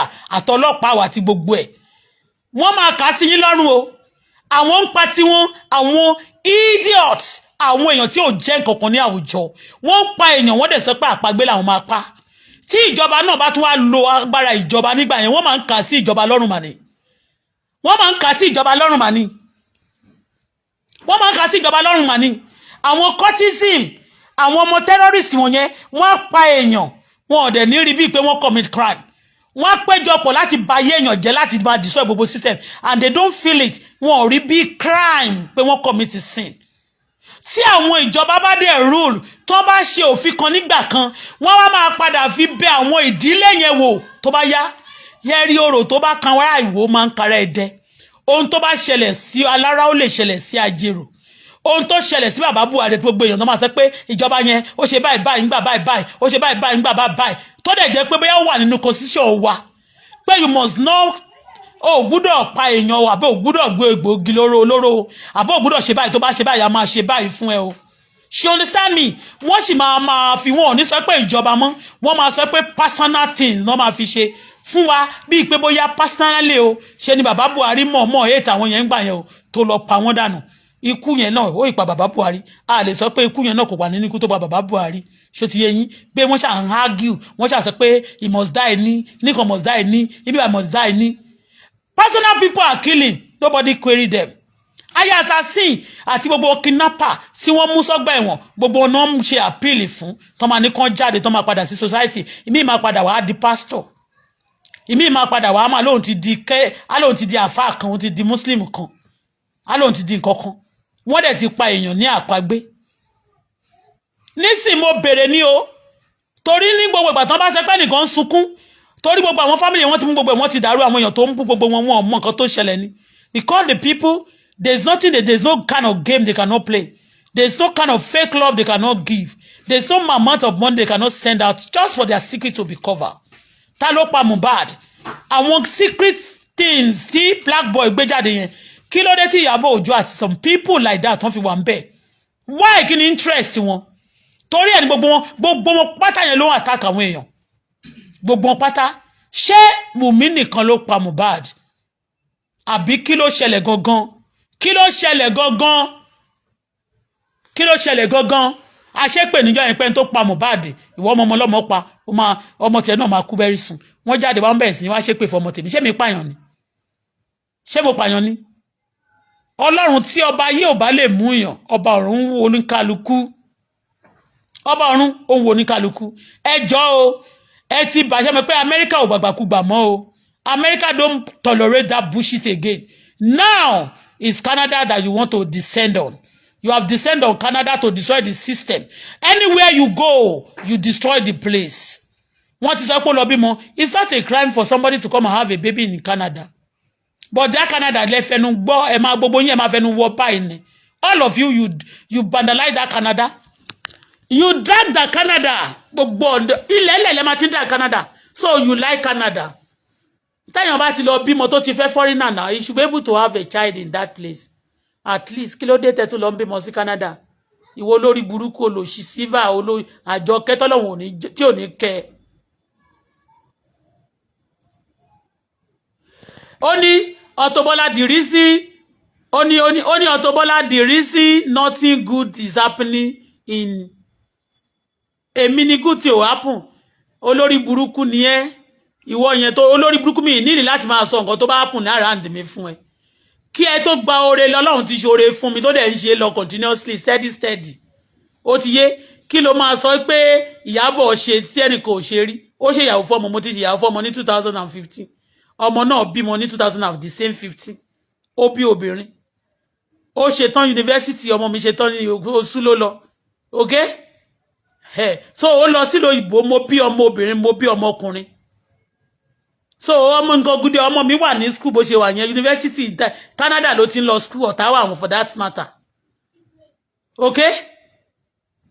Èmi náà bí mi ṣe wà yìí mo ti ẹ̀rọ ní school bó wà ní school bí mo ṣe wà yìí bó lè má yé yín. So I should be coming on media to be telling Ìyábọ̀ so that I can be spoiling it. Ọmọ Yíbò ló ń gbé bí kò sí ọwọ́ Ìyábọ̀ tí ò sí ní ara ilé nígbà tí mo wà lé tí tó wà lára ilé tí mo sọ yìí. Àwọn celebrity ló ń lo bíbá wọn lò bàjẹ́ ni àtàwọn ọmọ cortism tó máa ṣílẹ̀kùn fún kó máa ṣèpàdé mi. A dẹ̀ lé gbogbo wọn dànù. Ọlọ́run ò dẹ̀ ṣoore fún mi tọ́lọ̀ bá máa ṣoore fún mi ńkọ́. A máa ti renovate ilé yẹn débì kan. Ó lọ sọ ni oníkòsí nǹkan tó re tó jáde láàrin. Àwọn ọ̀rẹ́ ti lè. Ààrẹ ti lè gbà tí mo dé náà lára nǹkan tí mo ní ẹnìkan náà tún ti lọ jí lára plot kan ta sọ pa máa gbé lọ sọ́gbà ọlọ́pàá kò sí nǹkan tó wá happen lára ǹdí ẹ ìtò ṣé mo máa sọ fún yín ni èmi fẹ́ kẹ́ máa validate mi lórí media ni àyìn olórí burúkú fake life kò ní dáa fún ẹni kí ló pè ní nǹkan gidi tó ń ṣá èmi ò wọ́n lè accuse me of killing somebody child now wọ́n lè accuse me pé mo lọ create one WhatsApp kíní láti máa fi ba yéèyàn jẹ́ kó má bàa rí justice fọmọ tí wọ́n pa wọ́n lè rí mi gbogbo nonsense type nonsense area yẹn now gbogbo nǹkan tó fi accuse Ìyábọ̀ Òjó yìí it's a crime now tó bá jẹ́ pé Nigeria really follow the law tọ́mí tó respect ara wọn ni ó yẹ kí Ìyábọ̀ Òjó should be under investigation serious one ẹ ń gba criminal láwùjọ láyè kan máa ṣe ìwọ wá sọ pé reason why something good is not happening around you ṣé tó bá happen around me máa sọ fún yín you are ẹ̀yin gangan tẹ́ máa announce gbogbo good anything tẹ́ bá ti ṣe yẹn kò ń ṣe good news mo wà ní Canada wọ́n fún mi ní ìwé Canada wọ́n ní mi lè travel wá sí Nàìjíríà wọ́n ti bá wá Nàìjíríà ẹ fẹ́ lù mí pa ẹ try ẹ̀ Ọlọ́run ẹ̀yin lẹ máa kú kó òjijì kì í ṣe mi torí mi ò pààyàn rí mi ò monitor anybody níbí báyìí bá mi pé ọmọ blessing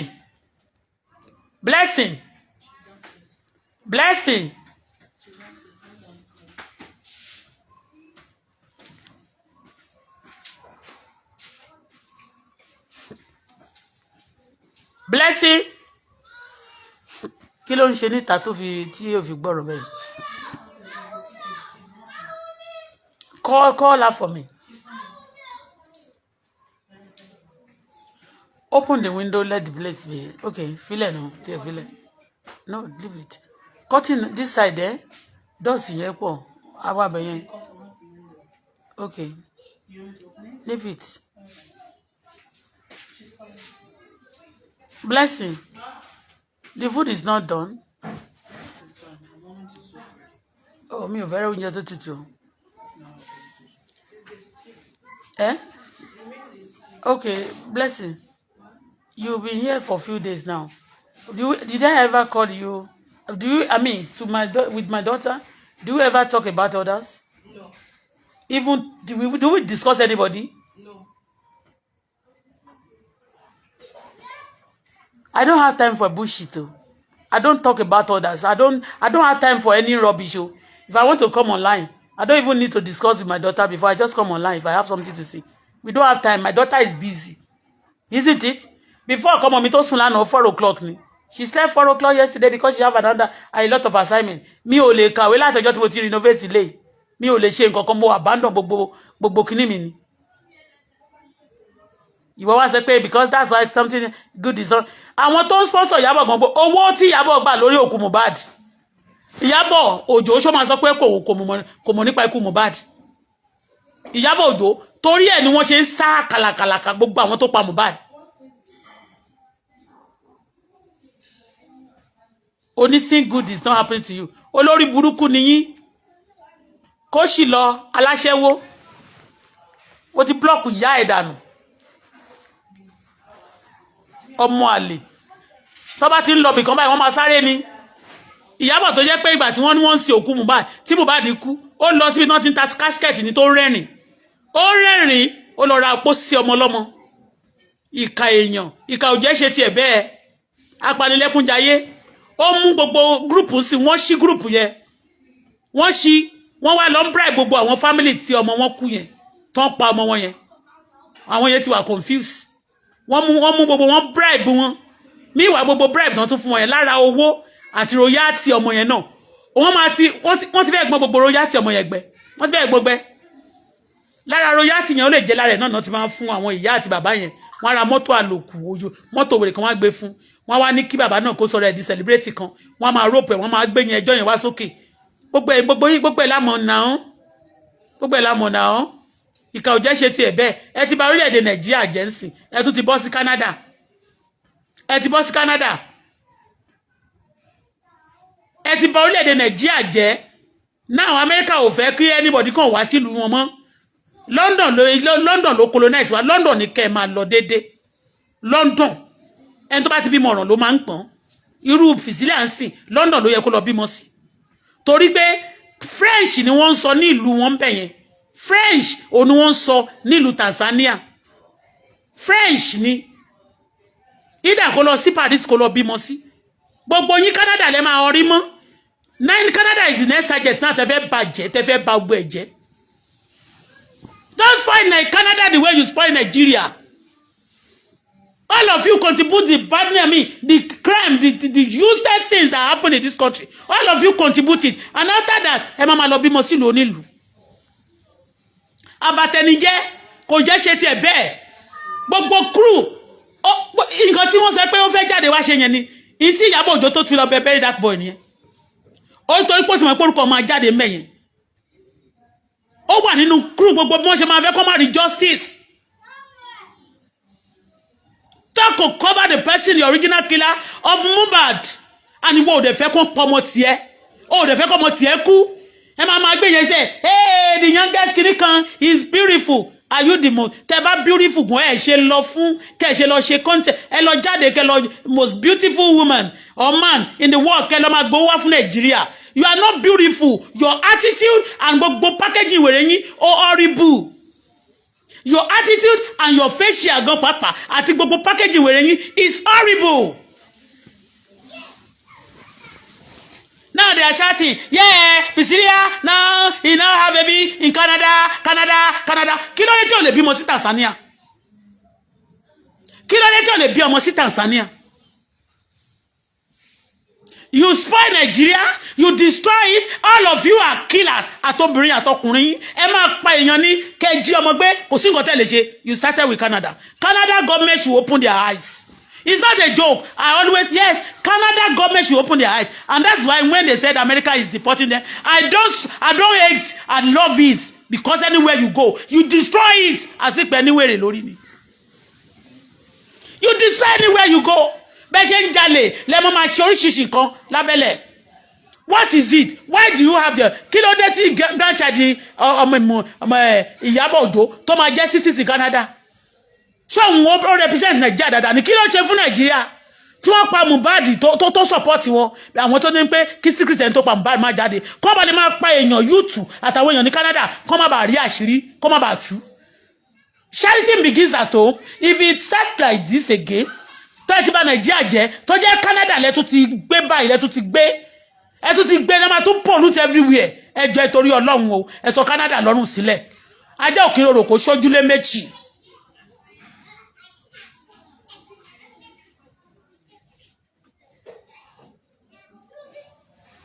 Ajá òkìrorò kò ṣojúlé méjì. Wọ́n gbé gbogbo àṣírí bẹ́ẹ̀ yẹn jáde ó ti mọ̀ pé àṣírí yẹn fẹ́ tú ó sáré lọ bẹ very dark boy ni. A máa lọ báyìí a máa ṣe bí pé òun make peace. He's making that peace for a reason ni. Tó bá dákẹ́ fún ẹ ó tó bá dákẹ́ ó ní nǹkan tó fẹ́ ṣe ni.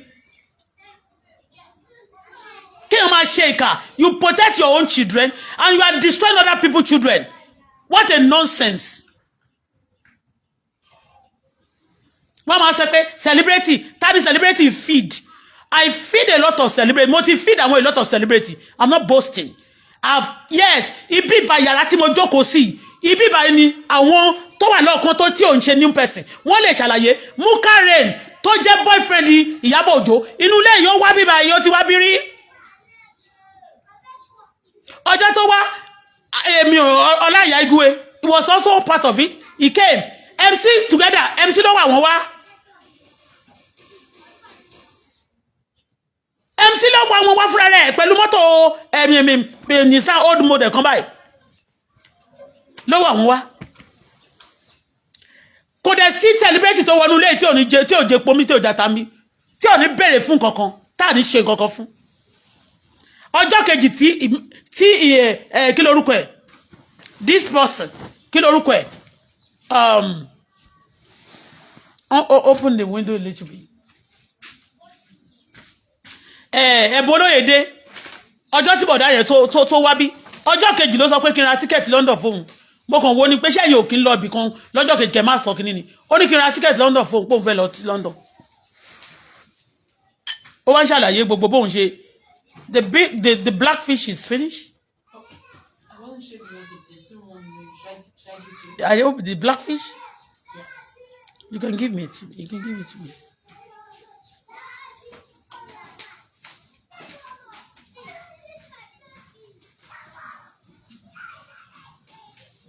Tó bá ti jókòó síbẹ̀ yẹn àwọn ọmọ rádaràdá pọ̀ Nàìjíríà gan wọ́n ti fún wọn ní kọ́bọ̀kọ́bọ̀ wọ́n máa promise wọn ní heaven and earth wọ́n máa ní kó máa support wọn káàkiri wọn ní kankan tó fẹ́ ṣe fún yín wọ́n kàn máa bà ayé yín jẹ́ ni tó bá dẹ̀ bà ayé yín jẹ́ tó máa fi yín ṣètò náà ta ló fẹ́ bèrè yín torí ìyá yín gan kò lẹ́nu kò sí anybody tó ẹ̀yin gan ò lẹ́nu.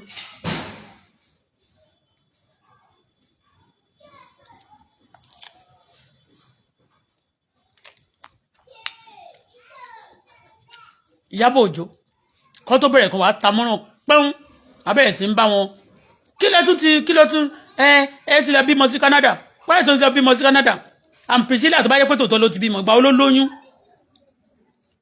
3 months ago ló sì ṣèyàwó inú ẹ̀ kò dẹ̀ tí yọ 3 months ago ṣóyún tó bá tẹ̀ lóyún tó pẹ́ pé early tó bá dẹ̀ ní oyún early age bẹ́ẹ̀ ní early stage bẹ́ẹ̀ yẹn kò lè má ṣe gbogbo nǹkan tó bá ń ṣe lọ́jọ́ wedding yẹn I don't understand o torí ẹ̀ mo ṣe sọ̀rọ̀ gbá tí mo sọ̀rọ̀ àwọn sìn gbogbo àwọn tó bá dẹ̀ ń ṣe crime lórí kìnìyàn gbogbo wọn pátá ló ń bá rò Ìyábọ̀ Òjó criminal ni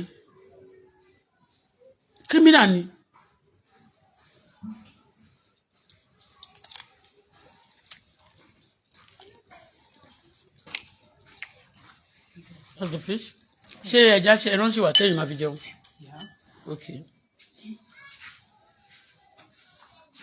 Criminal ni Ìyábọ̀ Òjó náà. Gbogbo inú ilé yìí wọ́n ní kàn bàjẹ́ pé àníró fi ṣe.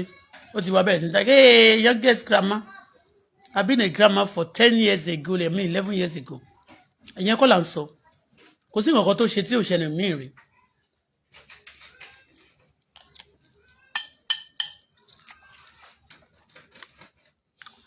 tí testimony your testimony has to be genuine, not that you be destroying other people's things. wọ́n máa fi sọ pé fẹ́ máa fi elevate ara títí ẹ̀. tí máa tún jókòó mi sórí jẹ́jẹ́ mi wọ́n máa tag mi a máa wá wàhálà káàkiri. Who be you?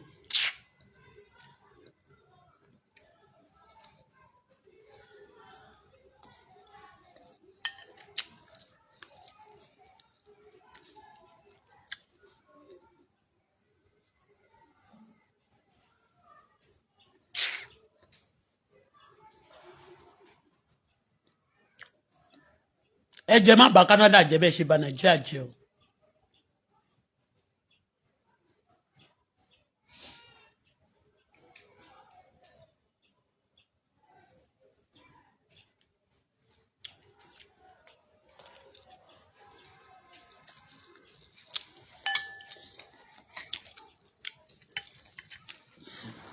See my fish, black fish. Ẹja gbígbẹ. Ẹja yẹn wọ́n pè ní ẹja àbókí. Gbogbo nǹkan náà sọ di tàbókí.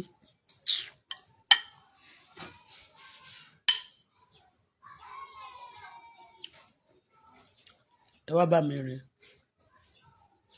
Rice láàárọ̀ Saturday.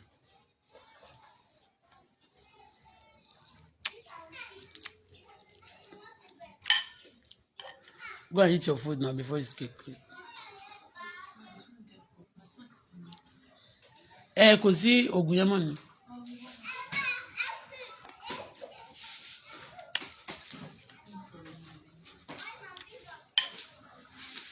Ṣé o jẹ kíní rárá? Kí lorúkọ ẹ̀? Do you eat cucumber yesterday? Cucumber and garri is not good.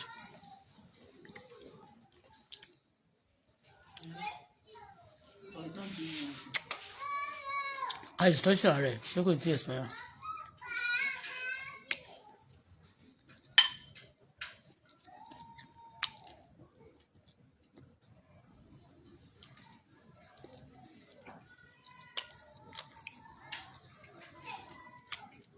Òfin tí bàbá Buhari gbélẹ̀ tí Nàìjíríà gbé kalẹ̀ nígbà yẹn tí bàbá Buhari hàtọ̀ wọ́n sì fi ń yọ̀ wọ́n gbà tán kú yìí everybody were happy like àwọn kan á dẹ̀ máa pa èèyàn. Okay, after Upo. Okay. Àwọn kan wá ṣe tán á pa èèyàn á máa rí ṣe. Bínú sí o, bínú ọmọ kékeré o. Mo post kí ni ẹ̀ sórí platform mi. Ìyábọ̀ Òjó ọmọ kékeré kú. Ọmọ kékeré tó dẹ̀ ṣàlàyé fún ẹ kó tó kú. Ó jáde ń gbà yẹn. Ó manipulate gbogbo ọ̀rọ̀. Nígbà yẹn kí lorúkọ ẹ̀? Amẹ̀bọ oríṣiríṣi amẹ̀bọ tó ń ṣí gbà yẹn gbogbo nǹkan tó bá ti ṣe lórí kinní gbà yẹn wọ́n pòsì Mohbad bẹ́ẹ̀ tó ń fi ṣe ẹ̀yẹ ni kó ti kú ó ti lọ nìyẹn ká tó gbé ọ̀rọ̀ yẹn sókè wọ́n fẹ́ sọ̀rọ̀ kankan ó pẹ̀lú nǹkan tó ń fi hate ara wọn báyìí pé ẹni tó yẹ ọmọ yẹn ó yẹ kí bó ṣe ti kú yẹn wọn bá má gbé kéèsì yẹn bọ̀tà kò gbé sókè ni. Ọlọ́run sọ fún mi pé àwọn celebrity ń pa èèyàn celebrity Nàìjíríà wọ́n ń pa èèyàn.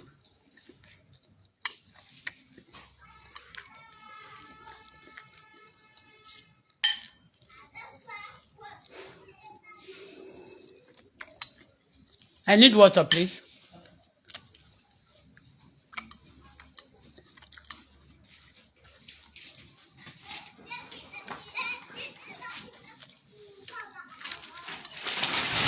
Gbogbo ẹni tá a bá bí nínú obìnrin tó bá sọ pé máa dí ire mi lọ́wọ́ gbogbo ohun tó bá yẹ kó wá sọ́dọ̀ mi tó bá lè máa dí lọ́wọ́ Ọlọ́run máa bá mi bá ti ẹ̀jẹ̀ lọ́dún yìí Ọlọ́run bá mi gbé á bá mi sọ ẹ̀dá bẹ́ẹ̀ di iṣu tán máa fi wólẹ̀ lọ́dún yìí.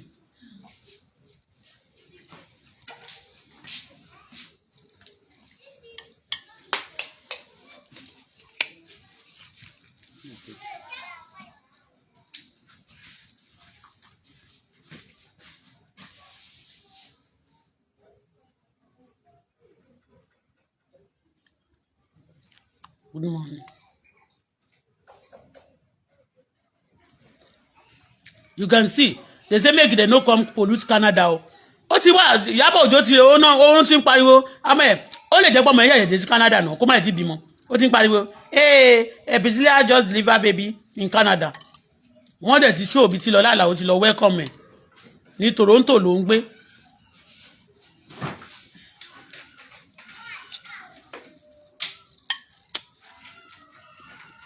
Of recent, somebody was telling me,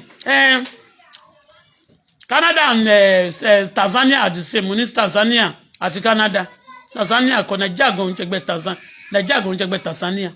I'm going to compare with Canada. But that is the same thing. Could be more yes,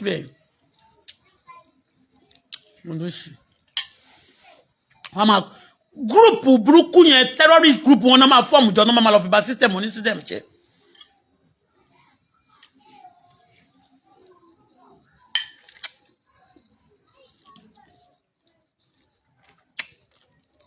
We don't like Leo in Canada.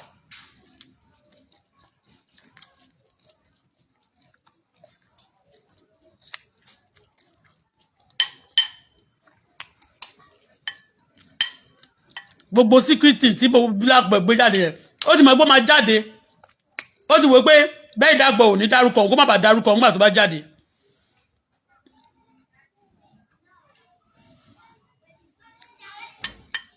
Wọn ò ní mú nǹkankan tó dá báyìí Ìyábọ̀ máa gbogbo wọn á lọ máa create group báyìí everybody love Ìyábọ̀. Ìyábọ̀ is forming governor of Lagos State.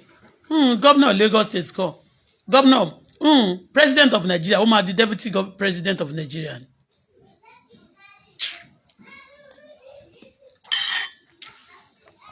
Gbogbo àwọn ọmọ ọlọ́mọ náà máa fi ṣe ètùtù tán. Ẹ kàn gbé Ìyábọ̀ sí ipò kankan. Gbogbo ọmọ ọlọ́mọ náà máa fi ṣe ètùtù tán ní Nigeria. Very wicked girl.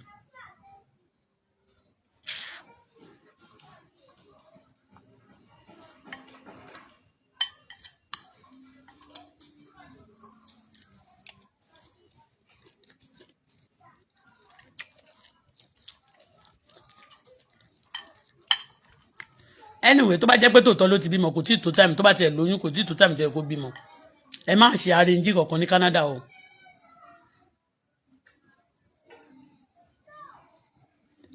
Ẹ má ṣe arrange kankan ní Canada o. 3 months ago ló ṣe ìyàwó o. Gbà tó dẹ̀ ṣe ti Tanzania àgbẹ̀ àrípò oyún wà nú ẹ̀ o. 3 months ago month tó ṣe ìyàwó yẹn mo wá sí Nàìjíríà o. Ẹ má ṣe arrange kankan ní Canada yẹn o. Torí ẹ má gbé àbọ̀dẹ̀ àti gbogbo oríṣiríṣi kọ́ máa jọmọ gbé kọ́ máa gbé ọmọ bàtúfọ́ọ̀kùsùn kọ́ máa ṣe yàmàmá. We don't want that in our system. Ẹ jọ̀ọ́ o. Because you always look for best places káàkiri ni. Ìgbà tí mo wà ní Canada yẹn a máa sọ pé what is it? Leave that place and they want to go there.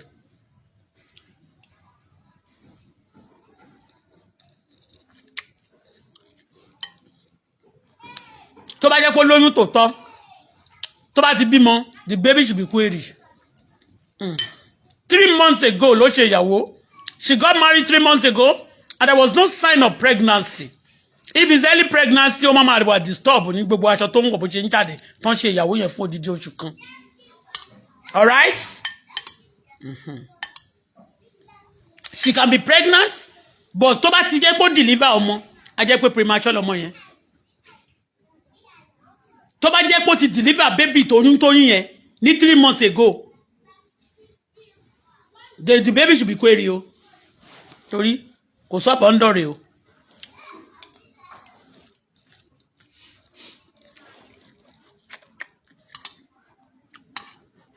Three months ago mo ṣe béèrè pé question o answer ni mo need o. How many months wọ́n fi ń bí ọmọ o. Wọ́n tún ti gbé irọ́ ńlá kan tún ti àlá mọ́ wa lórí o. Ìyábọ̀ pẹ̀lú irọ́ ńláńlá. Pẹ̀lú àwọn kúrò tán jọjọ́ ń ṣe nǹkan burúkú. Wọ́n máa sọ pé she's love. Ìbáwo ni yín náà? Àwọn máa ń gbá onígbọ̀wọ́ ni tí ò bá gbórí ẹ̀ nígbọ̀wọ́ máa ya náà. Tí wọ́n bá gbọ́dọ̀ máa ṣe bẹ́ẹ̀ yẹn fún yín ní public.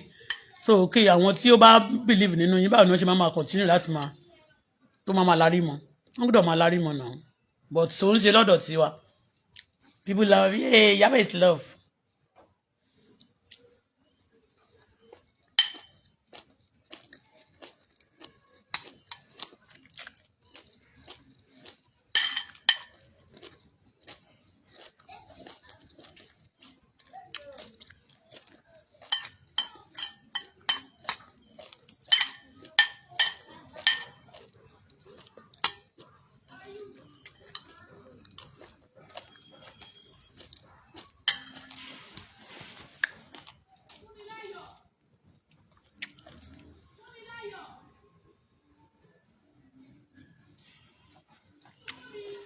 Okay, thank you. Me, me come look back, me see be now. Only I mean, for proper etiquette, eating like this online is not good. Okay, let me go for now. I'll come back. Good morning.